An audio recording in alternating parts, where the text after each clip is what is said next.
حدیث نبوی۔ رسول اللہ صلی اللہ علیہ وآلہ وسلم نے فرمایا، جو کوئی شب قدر میں ایمان کے ساتھ اور حصول ثواب کی نیت سے عبادت میں کھڑا ہو، اس کے تمام اگلے گناہ بخش دیے جائیں گے،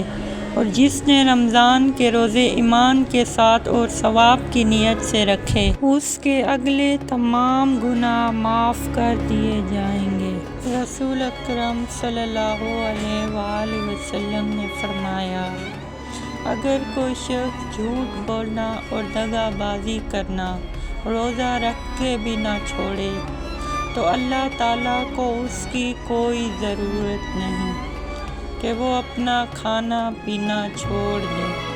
رسول اللہ صلی اللہ علیہ وآلہ وسلم نے رمضان کا ذکر کیا تو فرمایا کہ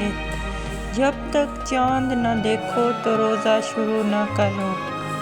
اسی طرح جب تک چاند نہ دیکھ لو روزہ موقوف نہ کرو،